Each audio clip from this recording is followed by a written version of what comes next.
Olá, sejam todos muito bem-vindos para mais uma aula de ciências. Eu sou a professora Carla Aiden. Vamos à leitura do nosso objeto de conhecimento? Aula 13, objeto de conhecimento. Ideias evolucionistas. Detalhamento. Teoria da hereditariedade na fundamentação da teoria sintética da evolução. Então vamos à nossa aula?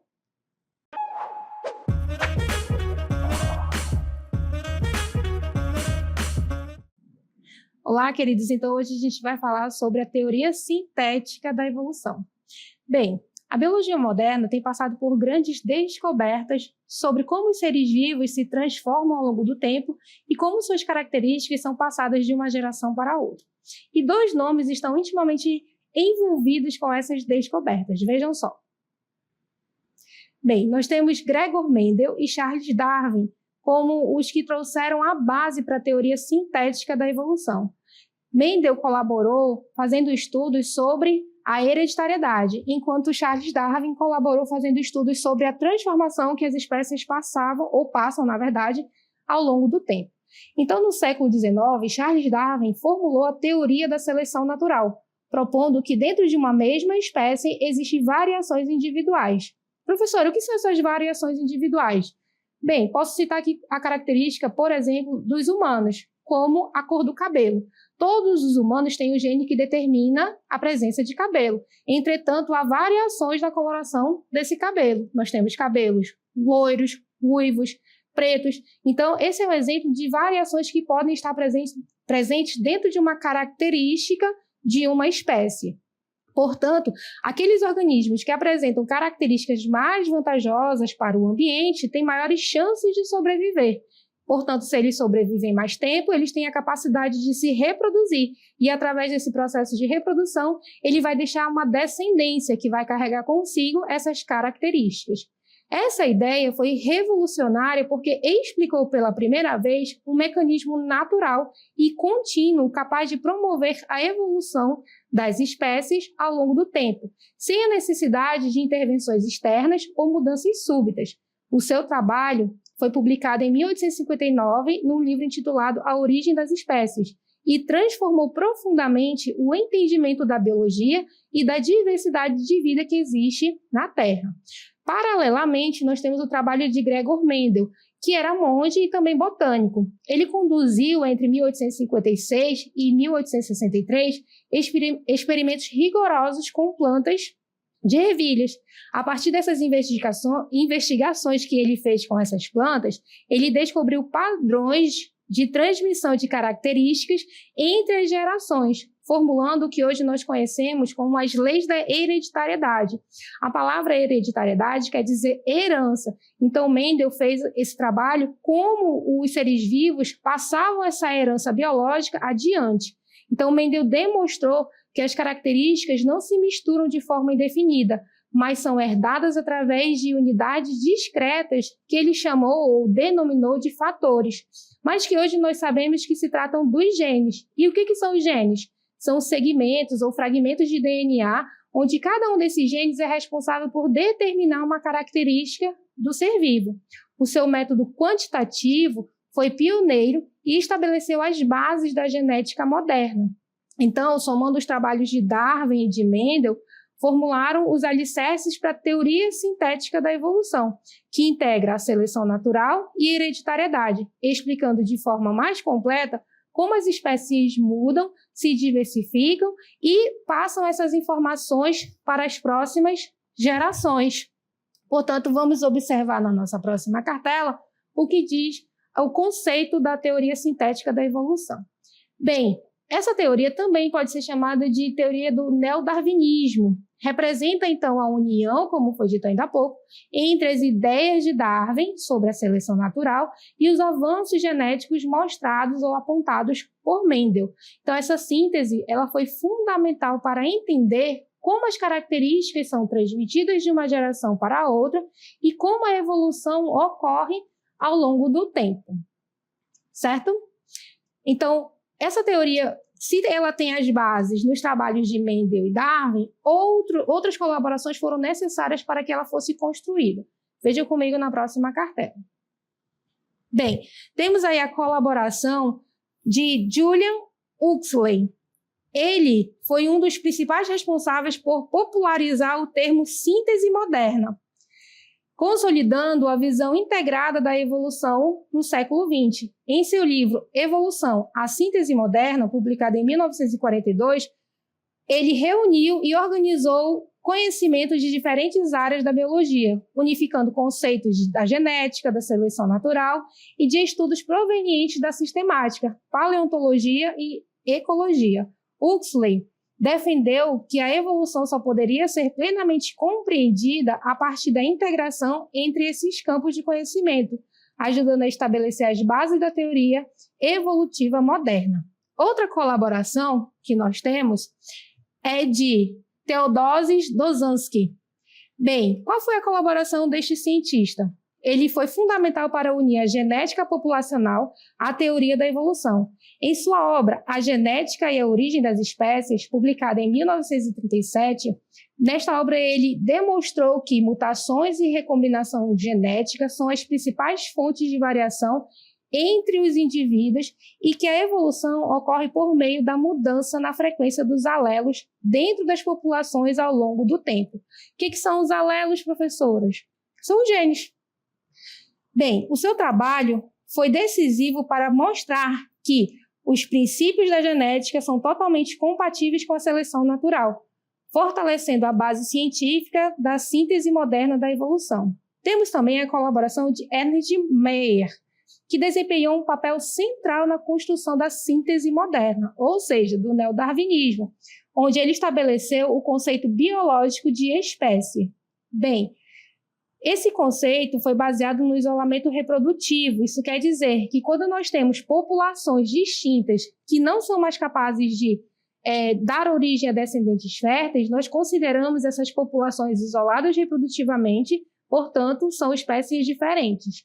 Ele destacou que essas espécies são grupos de populações naturais, que podem se reproduzir entre si, mas estão reprodutivamente isoladas de outros grupos. Meyer também explicou de forma detalhada como novas espécies podem surgir quando populações ficam geograficamente separadas. Esse processo é conhecido como especiação alopátrica. Além disso, contribuiu para integrar a genética populacional e a evolução com a sistemática, ajudando a organizar e compreender a diversidade biológica em um contexto evolutivo. Outra contribuição, outro cientista importante para a construção do neodarwinismo é George Simpson. Ele foi responsável por aproximar definitivamente a paleontologia das ideias darwinistas dentro da síntese moderna. Com base em extensos estudos de fósseis, ele demonstrou que a evolução apresenta diferentes ritmos, ora mais lentos, ora mais rápidos, mas que esses padrões podem ser explicados pelos mesmos mecanismos fundamentais da seleção natural e da genética. Sua obra contribuiu de forma decisiva para integrar os processos microevolutivos que ocorrem dentro das populações aos macroevolutivos, que são responsáveis por grandes mudanças ao longo do tempo geológico. E assim ele reforçou a continuidade entre a evolução em pequenas e grandes escalas. E por fim, nós temos a colaboração de Saul Wright. Foi um dos principais fundadores da genética de populações e teve papel decisivo na construção da síntese moderna da evolução. Ele desenvolveu o conceito de deriva genética, demonstrando que o acaso também pode alterar as frequências genéticas, especialmente em populações pequenas, complementando o papel da seleção natural. Wright também criou o influente conceito de paisagem adaptativa, usado para explicar como populações podem se deslocar entre diferentes picos de adaptação ao longo do tempo, combinando efeitos de mutação, seleção e deriva. Suas ideias ampliaram a compreensão dos mecanismos evolutivos e mostraram que a evolução é resultado da interação entre processos determinísticos e aleatórios. Muito bem. Então, vamos observar aqui o conceito de hereditariedade, aquele que Mendel trabalhou. Bem, a hereditariedade, como eu disse ainda há pouco a vocês, está relacionado à herança. Então, ele é o processo biológico pelo qual as características físicas, comportamentais e genéticas são transmitidas de uma geração para a outra. E esse fenômeno ele é responsável pela continuidade das características de pais para filhos, através do material genético contido nos genes. E o que são os genes? Ainda há pouco nós falamos sobre eles. Os genes são unidades da hereditariedade. São nesses genes que estão descritas as características presentes dentro de um ser vivo. E são eles os responsáveis por, além de carregar essa característica, serem passados de uma geração para outra. E para falar mais claramente, o gene ele é um fragmento, um pedaço do DNA. E qual é o papel da hereditariedade na evolução? Bem, o papel da hereditariedade está relacionado à variabilidade genética, à transmissão de características e à seleção natural. A variabilidade genética gera diferenças entre os indivíduos de uma população, surgindo por mutação, recombinação gênica e fluxo genético. O que são as mutações? São alterações na sequência de DNA, que podem ocorrer de forma espontânea ou induzida por fatores externos, como, por exemplo, a radiação ou então a exposição a substâncias químicas. Essas mutações representam a principal fonte de novas variantes genéticas ou variantes das características, podendo gerar pequenas mudanças em uma unidade base até modificações maiores em todo o cromossomo, que é a estrutura em que o DNA está organizado. Embora muitas mutações sejam neutras ou até prejudiciais, algumas podem conferir vantagens adaptativas que contribuem para a evolução. Já a recombinação gênica é o processo pelo qual o material genético é embaralhado, por assim dizer, durante a formação dos gametas, especialmente na meiose, onde ocorre um processo chamado crossing over, onde os cromossomos homólogos eles pareiam e fazem ali a mistura dos genes presentes neles. Então, a troca de segmento entre os cromossomos vai fazer uma redistribuição de forma independente, fazendo com que haja novas combinações dentro de cada indivíduo. Essa recombinação aumenta a variabilidade genética, produzindo descendentes geneticamente únicos, mesmo entre irmãos da mesma família. Por isso que irmãos não são todos iguais, apesar de ter a mesma matriz genética, ou seja, o mesmo pai e a mesma mãe. Temos também aí como um fator importante o fluxo gênico. É a transferência de genes entre as populações da mesma espécie, geralmente por meio de migração de indivíduos ou da dispersão de gametas, como acontece entre os vegetais. Quando um organismo se desloca e se reproduz em outra população, ele introduz novos alelos naquele grupo, ou seja, novos genes, reduzindo diferenças genéticas entre as populações e aumentando a diversidade. Então, o fluxo gênico pode reforçar ou contrariar processos de adaptação local, dependendo das características que estão sendo transferidas de um indivíduo para outro. Bem, outro conceito que nós precisamos trabalhar seria o papel da hereditariedade, que nós vimos ainda há pouco. Vamos, então, à seleção natural. A seleção natural é o mecanismo central da teoria da evolução proposta por Darwin. Ocorre quando certos indivíduos em uma população possuem características que lhes conferem uma vantagem na sobrevivência. Portanto, se eles sobrevivem, eles se reproduzem em um ambiente específico. É importante apontar aqui que a diversidade de características já está presente numa população. O indivíduo ele não desenvolve por vontade própria algo que seja vantajoso à sua sobrevivência. Na verdade, a população original já tem uma diversidade de uma característica. Essa diversidade vai fazer com que, dependendo do fator ambiental, seja positiva ou negativa, aqueles indivíduos que apresentam uma característica positiva têm a oportunidade de sobreviver mais tempo, portanto, eles têm a capacidade de se reproduzir e passar essas características favoráveis, ou seja, que favoreceram a sua sobrevivência, à sua descendência. É isso que caracteriza a seleção natural. Bem, vamos às características da seleção natural.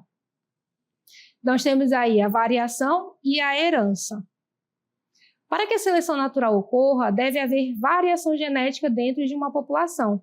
Essas variações são, em grande parte, resultado de mutações e recombinações gênicas.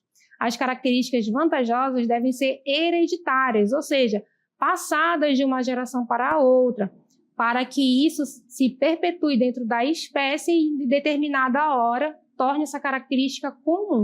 Aqueles que não apresentam a característica vantajosa, eventualmente, ou vão diminuir dentro da população ou vão desaparecer. Vejam só, nós também temos as diferenças de reprodução e adaptação. Então, indivíduos com características vantajosas têm maior probabilidade de sobreviver e de se reproduzir, transmitindo essas características adiante. Uma dessas características que podem favorecer a sobrevivência do indivíduo está relacionado à reprodução. Então, por exemplo, vejam só o pavão. Macho com caudas mais longas e vistosas atraem mais fêmeas, resultando em maior sucesso reprodutivo. Então, ser vistoso dentro dessa espécie favorece a reprodução. E qual a relação da reprodução com a evolução? É que essa característica faz com que esse indivíduo ele tenha uma maior chance de procriar. Se ele procria, ele vai fazer o quê? Passar suas características à próxima geração, perpetuando assim as características que favoreceram ali a sua sobrevivência e o seu processo reprodutivo. Então, as fêmeas preferem esses machos porque a cauda vistosa pode ser um sinal de boa saúde e boa genética. Ao longo do tempo, a seleção natural leva a uma adaptação das populações ao ambiente, favorecendo características que aumentam a sobrevivência e também a reprodução desses indivíduos. Então, vamos ao exemplo de seleção natural. Bem, dentro da população dessas mariposas, nós temos indivíduos com uma coloração mais clara e uma coloração mais escura. Bem, antes da Revolução Industrial, que foi um processo que aconteceu ali na Inglaterra, onde estavam surgindo naquela época motores a vapor, e esses motores eles funcionavam principalmente com a queima de carvão, que gera ali resíduo como a fuligem e deixa a paisagem mais escura. Então, antes da Revolução Industrial, essas mariposas, as que tinham a coloração mais clara, eram favorecidas porque a sua coloração favorecia a sua sobrevivência, pois elas se camuflavam ali naquele ambiente mais claro. Entretanto, após a Revolução Industrial, o que aconteceu? Essa fuligem recobria a paisagem, o tronco das árvores, as casas, o ambiente. E esses indivíduos mais claros, eles ficavam mais expostos aos predadores, fazendo com que eles fossem mais predados, ou seja, morriam. E esse processo fez com que indivíduos com a coloração mais escura fossem favorecidos, porque agora, neste segundo momento, com o ambiente mais escuro, fazia com que esses indivíduos ficassem mais camuflados. Então, se eles sobreviviam, eles tinham a capacidade de se reproduzir, passando adiante essa característica que naquele momento estava sendo vantajosa. Então, essa mariposa é um bom exemplo do processo de seleção que a natureza faz diante de uma característica que favorece a sobrevivência dos indivíduos, dependendo das condições ambientais. Vejam só. Então, outro exemplo que nós temos é a resistência de bactérias a antibióticos. O uso indiscriminado de antibióticos leva ao surgimento de bactérias resistentes. Então, o que acontece? As bactérias que possuem mutações que as tornam mais resistentes aos antibióticos sobrevivem e se reproduzem, transmitindo essa característica aos seus descendentes. Certo? Então, percebam mais uma vez que nós temos um fator que está selecionando os indivíduos. Vejam só, um próximo exemplo seria a camuflagem. Muitos animais desenvolvem características que ajudam a se camuflar no ambiente, como a pelagem branca dos ursos polares no Ártico. O que acontece? Esses animais, por terem uma coloração semelhante à do ambiente onde vivem, isso vai favorecer a sua sobrevivência, porque essa camuflagem, por exemplo, pode favorecer o fato da predação. Ele consegue se esconder melhor e ter um potencial de caça maior do que um outro urso que tivesse uma pelagem mais escura. Então, vejam que é um fator ambiental que está ali ajudando na sua sobrevivência. Uma outra característica, um outro exemplo seriam gafanhotos, que como vocês podem observar na nossa imagem, nós temos dois indivíduos, uma de coloração mais amarelada e outra de coloração verde. Qual dos dois consegue se camuflar melhor na paisagem? Neste caso, é o de coloração verde. Isso faz com que ele tenha maior chance de sobrevivência, pois ele consegue se esconder dos predadores, enquanto o outro indivíduo que não se camufla, ele fica mais à vista, fazendo com que ele seja predado. Então, isso vai fazer com que a característica de coloração verde dentro desse ambiente favoreça a sobrevivência de um e não a de outro. E aquele que sobrevive passa essa característica à geração seguinte. Bem, outro ponto importante é o mimetismo. Vejam só. Temos a borboleta vice-rei e a borboleta monarca. Em algumas espécies, o que acontece? Elas imitam outras para se proteger de predadores. A borboleta monarca, ela é tóxica para predadores. Já a borboleta vice-rei, por sua vez, ela é inofensiva, ela não causa mal algum. Mas ela possui esses padrões de cores que assemelham ela à borboleta monarca. Então, o mimetismo, que é essa aparência semelhante a indivíduos que podem causar algum mal, favorecem também a sobrevivência de alguns indivíduos na natureza. Bem, temos também adaptações fisiológicas, vejam só. Muitos organismos desenvolvem adaptações fisiológicas para sobreviver em ambientes extremos. Então, um bom exemplo disso são os camelos. Por que eles são um bom exemplo? Bem, eles preservam aí adaptações que vão fazer com que ele sobreviva no deserto. Ele consegue armazenar grandes quantidades de água, suportando assim longos períodos sem beber água, que é um elemento fundamental para a vida. E assim eles conseguem concentrar a urina, ou seja, quando eles vão produzir a urina, eles conseguem eliminar uma menor quantidade de água. E isso faz com que eles retenham mais líquido e consigam passar mais tempo ali sem desperdiçar esse recurso. E eles também conseguem reduzir a perda de suor, de água através do suor, certo?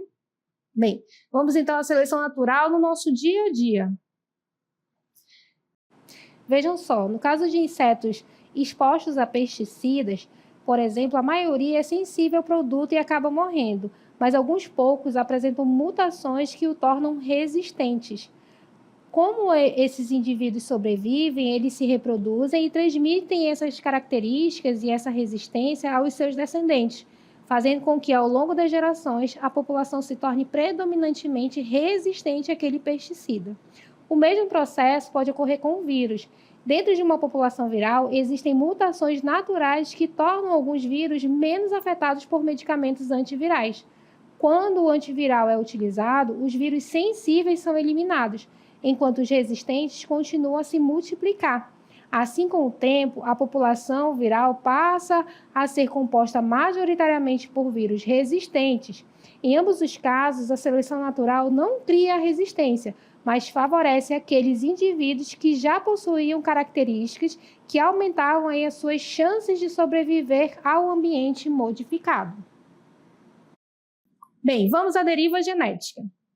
A deriva genética é um mecanismo de evolução que causa mudanças aleatórias nas frequências dos alelos em uma população de uma geração para outra.